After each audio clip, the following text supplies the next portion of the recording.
Good afternoon, and thanks for joining us. Today, we will focus on the Omicron variant, and we'll start with Drs. Fauci and Walensky to share the latest on what we know about the variant and what we're doing to be prepared for it in the U.S. Before I turn it over to Dr. Fauci, I want to underscore what the President said yesterday. This new variant is a cause for concern, but not panic, because we now have the tools we need to confront this variant and continue to make progress in our war against the virus. We have vaccines for everyone ages 5 and up, boosters that provide the highest level of protection, significant genomic sequencing and testing capacity to detect cases early, and life-saving therapeutics. So we have more tools than ever before. We are prepared and will continue to be guided by science and stay vigilant to keep people safe. Now over to you, Dr. Fauci. Thank you very much, Jeff. I'm going to talk a little bit about the details of this Omicron variant. So if I could have the first slide, just to put it into some perspective, this is a list of the variants of concerns that we've had to deal with, what their lineage designation is, and what the earliest documented samples were. And of course, for today, we're going to be focusing on the latest, namely the Omicron variant that we're dealing with. Next slide. Let's take a look at some of the characteristics and what has emerged over the last several days to weeks. Quickly, it was first reported in Botswana on November the 11th and in South Africa on 11/14. The thing that got everyone's attention was the large number of mutations, around 50, much larger than previous variants, and some, according to the molecular configuration, were anticipated to impact transmissibility and antibody binding. There were variant cases that were rapidly increased, particularly in the Gauteng province of South Africa, which is Pretoria and Johannesburg, but it is also present in virtually all the other South African provinces. Confirmed cases as of yesterday was 205 in 18 countries, and just this morning, that's gone up to 226 in 20 countries. And I think you're going to expect to see those numbers change rapidly. Importantly, it has not yet been detected in the United States. It has been called Omicron by the WHO, and it was named as the 5th of the SARS-CoV-2 variants of concern. Next slide. So let's take a look at the mutations. So you've heard it now from many sources, but just to underscore, there's a very unusual constellation of changes across the SARS-CoV-2 genome, with greater than 30 of them in the important spike protein, which is the business end of the virus, particularly in its receptor binding domain, where there are about 10 mutations there. This mutational profile is very different from other variants of interest and concern. And although some mutations are also found in Delta, this is not Delta, it's something different. And these mutations have been associated with increased transmissibility and immune evasion, whereas other of the mutations have not yet been characterized as to their functional capability. Next slide. So let's take a look at what we're looking at, and then we'll get back to some of the properties. So the CDC, and you'll hear from Dr. Walensky, is implementing their surveillance program via the National SARS Strain Surveillance Program. We have now ongoing communication multiple times and information sharing between our scientists and public health officials and the South African government. And kudos to them, they have been extraordinarily helpful and transparent in sharing information with us. So the in vitro neutralization data with the vaccinee sera, convalescent plasma, monoclonal antibodies, and oral antiviral therapies, that's the question people often ask. When are we going to get information about that? We'll get to that in a moment, but generally it's going to be 2 to 4 weeks, possibly a bit sooner, depending upon when the specimens, and by specimens I mean the virus, gets to individual investigators at the CDC, at the NIH, and even in other countries for them to prepare that to be able to make a determination. And pending these data, the effect of this variant on transmission, severity of disease, and how well current vaccines treatments work remains speculative, regardless of what we're hearing in the press. Next slide. So what about these potential properties? Let's look about what we know and what we don't know. First, with regard to transmission. Obviously, when you look at the molecular configuration of those particular variants, it suggests strongly that there's increased transmission compared with the original pandemic virus. But it is difficult to infer what the relationship between this transmissibility is and Delta. Although you can suggest it might be more, we do not know until we see the dynamics of how this evolves. What about vaccine effectiveness? Now, obviously, there's significant reductions in neutralizing titer are possible. And we say that because the mutations suggest immune evasion. But remember, as with other variants, although partial immune escape may occur, vaccines, and particularly boosters, give a level of antibody that even with variants like Delta, give you a degree of cross protection, particularly against severe disease. So there's every reason to believe, as we talk about boosters, when you get a level high enough, that you are going to get at least some degree of cross protection, particularly against severe disease. And what about disease severity? Again, these are estimates, and with the small number of cases, it is very difficult to know whether or not this particular variant is going to result in severe disease. Although some preliminary information from South Africa suggests no unusual symptoms associated with variant, we do not know, and it is too early to tell. Next slide and final slide. How do we address Omicron? We've said it over and over again, and it deserves repeating. If you're not vaccinated, get vaccinated. Get boosted if you are vaccinated. Continue to use the mitigation methods, namely masks, avoiding crowds and poorly ventilated spaces, choose outdoors rather than indoors, keep your distance, wash your hands, test and isolate if appropriate. Those are the things we have been doing. We need to keep doing them. I'll stop there and over to you, Dr. Walensky. Thank you, Dr. Factba, and good afternoon, everyone. As I've said before, this virus is unpredictable, and we must remain ready to be proactive as new data, new science, and new variants evolve. One thing has become clear over the last 20 months. We cannot predict the future, but we can be prepared for it. And we have been doing exactly that, preparing for this moment. Today, I want to walk through with you what we've been doing at CDC to prepare for emerging COVID-19 variants and what we are doing currently to address the new threat of the Omicron variant. To be crystal clear, we have far more tools to fight the variant today than we had at this time last year. Today, we have increased our protection through vaccination for everyone 5 years and up, and we have vaccine booster doses for all adults to optimize that vaccine protection, as Dr. Fauci just said. Compared to earlier this year, when we were sequencing about 8,000 samples per week, we have increased our genomic sequencing capability, and we are now sequencing approximately 80,000 samples per week, about 1 in every 7 PCR positive cases, and that's more than any other country. And we have increased our nation's testing capacity, including expanding rapid testing for quick detection of cases. We have worked to address spread of infection through travel, during travel, through masking, vaccination, and pre-departure testing for international passengers. And we are continuously working closely with our public health partners, both here in America and around the world, to understand the evolving science of COVID-19 infection.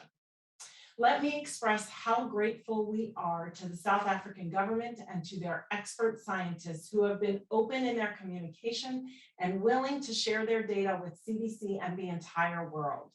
Their collaboration has allowed us to make evidence-based decisions quickly and to ensure that we can protect as many people as possible from COVID-19.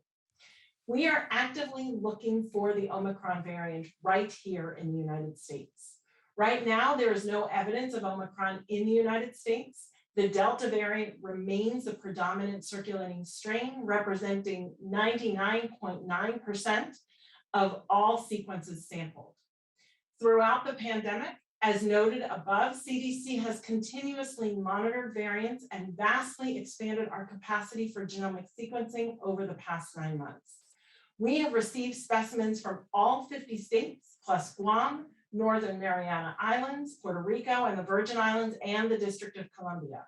We're sequencing samples from these jurisdictions and from geographically diverse areas around the country, collaborating with state labs, academia, and industry partners. And our variant surveillance system has demonstrated we can reliably detect new variants, from Alpha in the start of 2021 to Delta over this past summer. We are actively putting systems in place with local and state laboratories to make detection and sequencing even faster.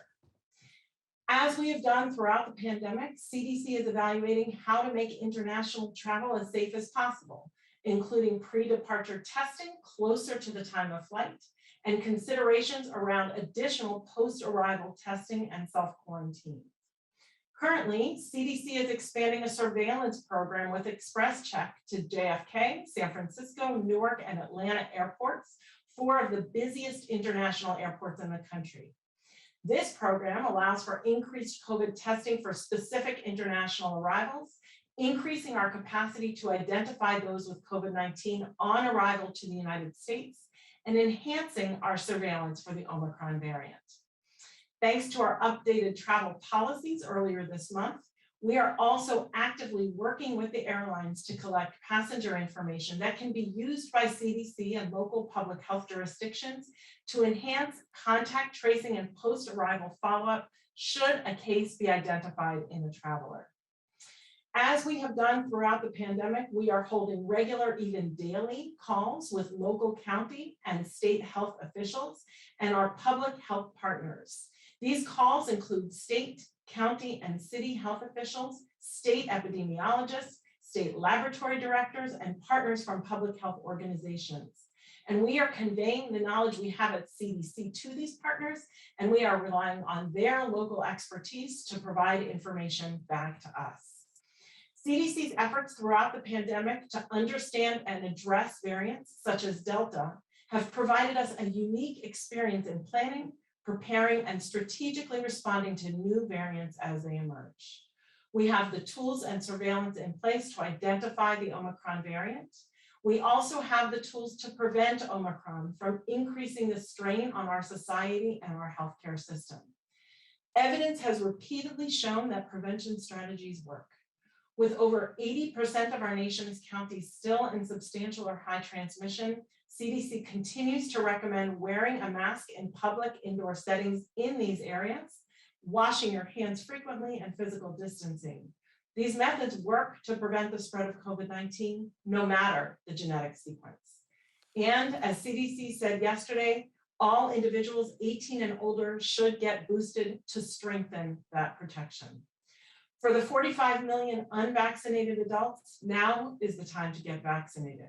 We also know that vaccination helps protect you, your loved ones, and your community from COVID-19.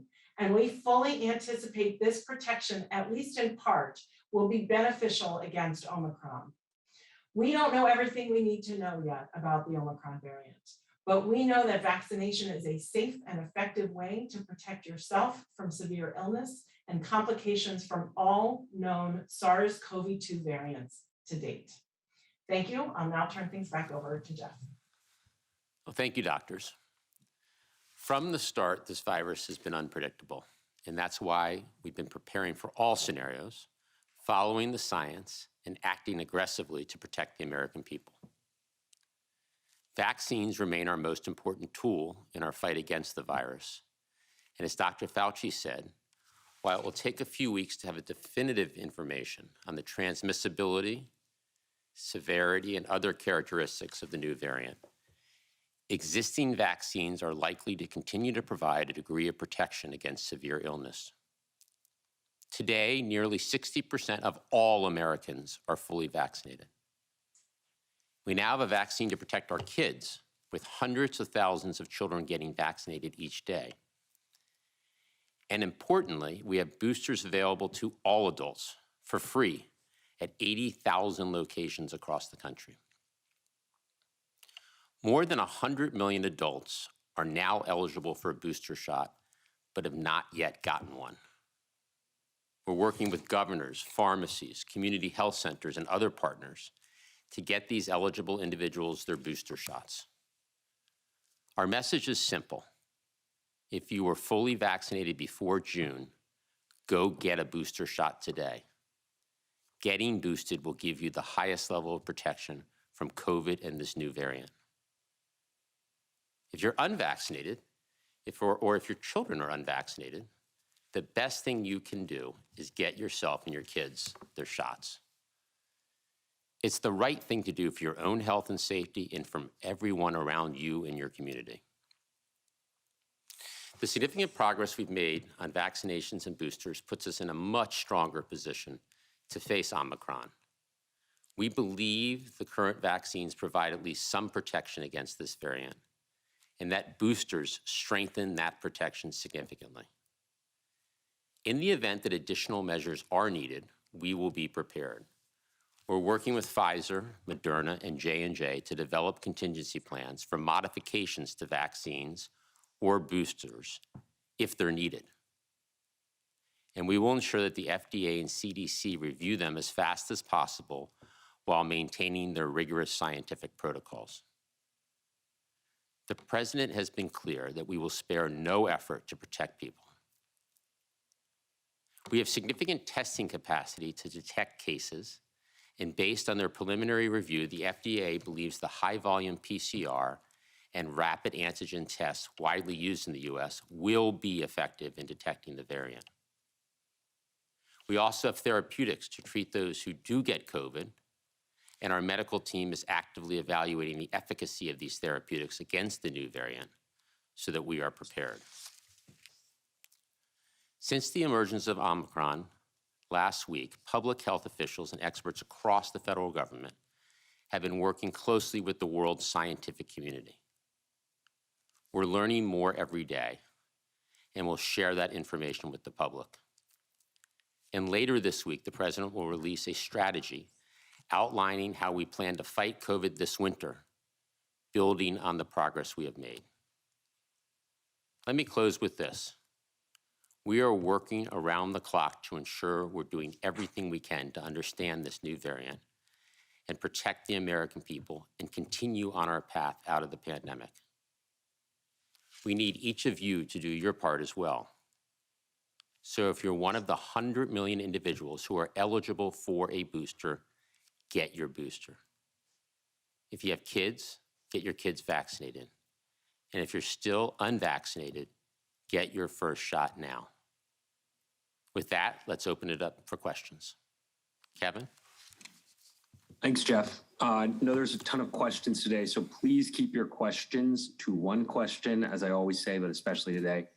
First, let's go to Caitlin Collins at CNN.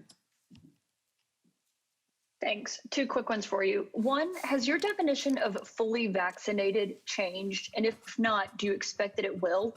And secondly, several of you have said the travel restrictions that were put in place yesterday are to buy time to study this new variant and evaluate it. So what specifically are you doing with that time that you're buying to make sure that you're using it wisely? So fully vaccinated definition, Dr. Walensky. Yeah, thank you, Caitlin, for that question. So the definition of fully vaccinated has not changed. That's after your second dose of the Pfizer or Moderna vaccines, after your single dose of the Johnson & Johnson vaccines, we are absolutely encouraging those who are eligible for a boost 6 months after those mRNA doses to get your boost, but we are not changing the definition of fully vaccinated right now. Thank you. And Dr. Fauci, how we're using the time to learn more about the variant and prepare? But thank you, Jeff. Thank you, Caitlin. Well, one of the things you do is you get the virus and you grow it, or you put it into a modified form called a pseudovirus. And when you do that, you can then get convalescent plasma, monoclonal antibodies, as well as sera and antibodies that are induced by the vaccine to see if they neutralize the virus. That will give you a pretty good idea as to what the level of immune evasion is. As I mentioned in my brief comments, the molecular configurations of the mutations can give you a suggestion of immune evasion, but that's one of the things you can do, is to take a look what the antibodies actually do. That process will take likely 2 weeks or more, perhaps even sooner, depending upon how well the virus grows and the isolates that we get. That's the first thing. The second thing is you can do what Dr. Walensky said about continuing the surveillance and trying to get a feel for what the situation is in the United States. And in those countries in which there are a lot of cases, like South Africa, the computational biologist and the evolutionary biologist are going to be getting a good feel as to what the competition of this virus would be with Delta. Those are just a few of the things that will take a couple of weeks to a few weeks to learn. And when we do find that, we'll have a much better picture of what the challenge is that's ahead of us. Thank you.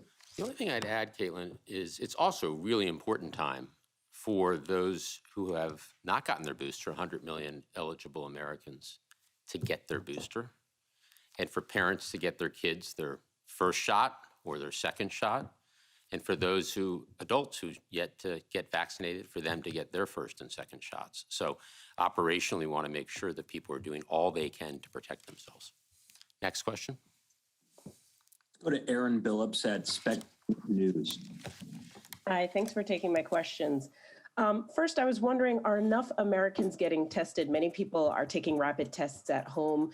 That data doesn't get to the labs participating in surveillance. Is this hurting or limiting surveillance? And also, the messaging is kind of confusing that the virus may evade our current vaccines or immunity from previous infections, but that people who haven't yet should get vaccinated. Can you clarify why getting boosted or vaccinated with the vaccines currently available would potentially be protective against Omicron?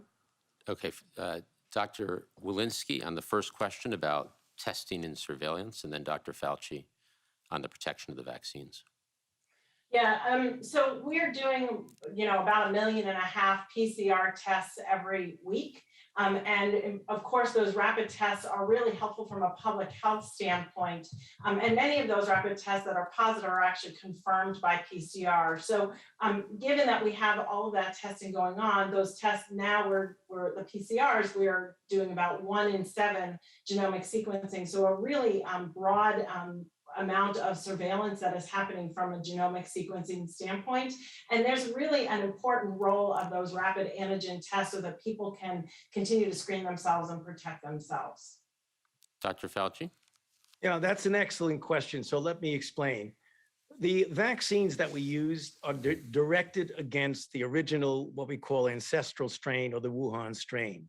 So you get a certain level of antibodies that are specific against that strain. Then we had the evolution of variants, including, for example, the very problematic Delta variant. So if you look at the mutations on the Delta variant and you look at its function, you actually diminish somewhat the protection that is induced by the vaccines. However, when you get a high enough level of antibody, and it's not only antibody, it's other elements of the immune response, particularly when you boost it, you get a level so high that even if the mutations of various variants diminish that level of protection, you are still within the range of some degree of protection. And that's usually most manifested in protection against severe disease that leads to hospitalization. So when we say that although these mutations suggest a diminution of protection and a degree of immune evasion, you still, from experience that we have with Delta, can make a reasonable conclusion that you would not eliminate all protection against this particular variant. And that's the reason why we don't know what that degree of diminution of protection is going to be, but we know that when you boost somebody, you elevate your level of protection very high. And we are hoping, and I think with good reason to feel good, that there will be some degree of protection. Therefore, as we said, if you're unvaccinated, get vaccinated. And if you're vaccinated, get boosted. Next question. Let's go to Cheyenne Haslett at ABC News. Hi, thanks for taking my question. Director Walensky, you talked about how much our surveillance program has improved, but is there still work to be done? And is there a reason to be concerned that other countries have detected Omicron while the US has not? Or is it possible that it's actually not here. And then for Jeff, you talked about this a bit, but companies have said it'll take less than 100 days for a variant-specific vaccine, which is 3 months. But can you clarify how much longer we should be saying the FDA and CDC process would make that whole process? Thanks. Yeah, maybe I'll start chiming in and say we have a really robust surveillance system right now. Certainly, this has been detected in other countries, but other countries also have different policies for international travelers. One of the things that's really robust here in the United States is our international travel policy, where we have pre-departure testing, both for people who are unvaccinated, but also for people who are vaccinated. So I do believe with all of our international travel policies that have helped to keep Americans safe, as well as for our really robust surveillance system, genomic surveillance system, we do have the detection mechanisms that we need in place in order to find it, should and when it occurs. Good. On the question about preparing for the possibility, the contingency plan of a potential modification of the vaccine manufacturers are working on possible modifications to the vaccine and have been since late last week. These are, an if needed basis. Our doctors and scientists across the government are already in discussions with the 3 manufacturers on this scenario.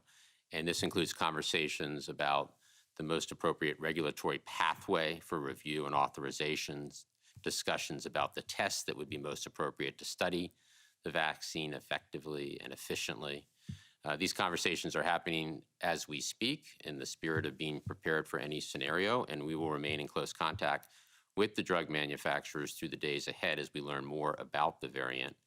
The companies currently estimate that it would take a few months to prototype and manufacture a modified vaccine or booster, and that does include, to your question, the time for FDA and CDC to do their evaluation. So the estimate of a few months is all-inclusive. Next question. Josh Wingrove, Bloom.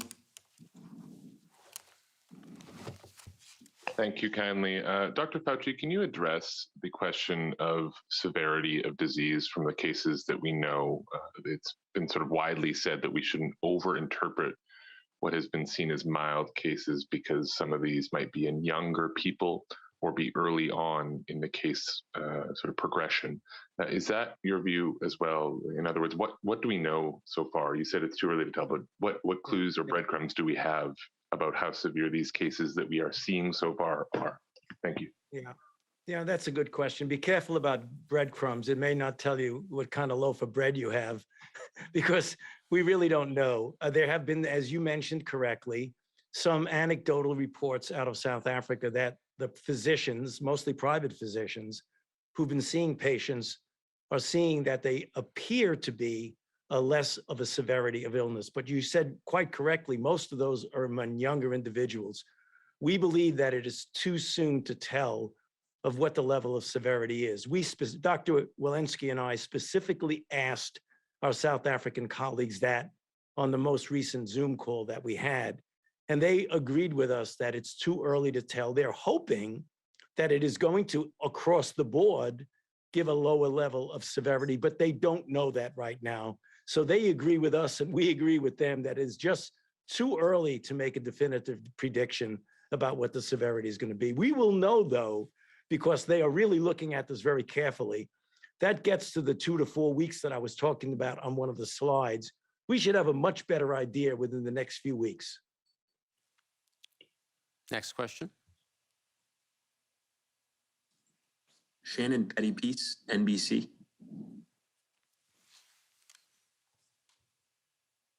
Hi, thanks for taking my question. I wanted to follow up on the timeline question one of my colleagues asked a moment ago. I understand that pharmaceutical companies say it would take several months for them to, come up with a new vaccine if that worst case scenario occurs. Under this worst case scenario where people would need to get another booster, another vaccine, what does the timeline look like for how long it would take to have enough doses to revaccinate the 300 million some Americans who are already vaccinated? And what's some of your planning for how that would work, how that sort of worst case scenario would work if we were to need a new vaccine? Right. So the few month estimate that I discussed not only includes the prototype, obviously the FDA and CDC authorization and recommendation, but also time to manufacture enough doses for the American public. That's obviously an estimate, and we are planning in that scenario not only for supporting the manufacturers through that process, if needed, but also for how would we rapidly get shots in arms. And we know how to do that, given the experience we've had of the last year. And that is lessons learned about how we deploy the federal pharmacy program, set up mass vaccination sites, go to community health centers and rural clinics. So all that type of planning is part of our contingency planning, so we could get shots in arms efficiently and effectively. Next question. All right, we have time for a couple of more questions. Let's go to Zeke Miller at AP. Thanks for doing this. Jeff, I was hoping you might be able to provide an update on the duration for these travel restrictions on South Africa and the countries in the region there. What metrics are you looking at to see when to ease those? And then to follow up on Dr. Wentz's question, or answer to Caitlin's question before, given what we've seen through the vaccination campaign over the last year, that, you know, a lot of people just don't get vaccines unless they're really forced to. Why isn't the CDC taking sort of a step of changing the definition of fully vaccinated if boosters are as important as you say they are to prevent against, you know, Delta, but also Omicron? So in terms of the travel restrictions, you know, we will learn more about the variant as we've been discussing across the last half hour of transmissibility, the severity, vaccine effectiveness. We'll learn that across the short period of time. And based on the data and the science, the medical team will make a recommendation on any changes to international travel policy. Dr. Walensky? Yeah, and what I would say, Zeke, is that we are continuing to follow the science in this area. Certainly, our recommendation for boosters that was updated yesterday is related to Dr. Fauci's comment that the more mutations you have, the more you'd like to bolster your immunity. And as that science evolves, we will look at whether we need to update our definition of fully vaccinated. Last question. All right, last question. Let's go to Jeff Mason at Reuters. Thank you very much. This question is for Jeff and for Dr. Fauci. President Biden yesterday referenced the fact that before the US can be fully protected, the rest of the world needs to be protected. I'm well aware of how many vaccine doses the US is donating, but my question for you, Jeff, is what more is the United States going to do to get more vaccines to the rest of the world? And for Dr. Fauci, do you think the US is doing enough? Dr. Fauci, do you want to go first and then I'll follow? Well, the question directly to me, you know, the word enough is a very, very unusual word because it really compared to what? Are we doing a lot? We are doing a lot. We're doing more than all the other countries of the world combined. That's really very important. We have promised or giving 1.1 plus billion doses, 275 million of which have already been given to 110 countries. One of the frustrating aspects of this is that the logistic capability of getting vaccines into people's arms in Southern African countries and in other low and middle income countries is really very difficult. And in fact, many of the doses that have been shipped have not been used, and other African countries on the African continent have actually told us not to ship any more vaccine because they have not been able to adequately utilize it. So again, enough is a tough word. Are we doing a lot? We are doing an awful lot. Back Yes. to you, Jay. Yeah, let me pick up there. We have sent the 275 million doses to the world. And as Dr. Fauci said, that's more than all other countries in the world combined. And this includes 94 million to Africa as a continent and 13 million to Southern African countries. I think the shots in arms piece that Dr. Fauci talked about, the last mile, if you will, is really important. And the U.S. State Department and USAID are leading the administration's efforts to turn vaccines into vaccinations. They've helped train health workers to administer vaccines around the world, run local media campaigns to answer questions and increase vaccine confidence, and launched mobile vaccination clinics, the type that we have here, in other countries. Specifically, USAID has deployed nearly $1.6 billion to countries in sub-Saharan Africa to fight the pandemic, including more than $61 million to South Africa alone. And this involves field hospitals, training health workers, and supporting national campaigns to, as I mentioned earlier, national and local campaigns to build vaccine confidence and combat misinformation. So around the world, USAID is building data systems to track vaccine deployments. They're providing training to health workers and setting up vaccination sites. They'll continue this vital work, and it is increasingly important as there are greater and greater supply of vaccine around the world. And I think just overall, stepping back, the United States is doing just what the president said we would do, which is leading the effort to vaccinate the world, including helping with that last mile, but also by supplying the 1.2 billion doses to the world with no strings attached. These are all donated. And we'll continue to share more and more doses. We're going to continue to help scale manufacturing both here and in other countries. And we're going to do all we can to get the world vaccinated because we know we're not safe here until the world is vaccinated, and it's the right thing to do. So thank you for today's briefing. We look forward to briefing later in the week.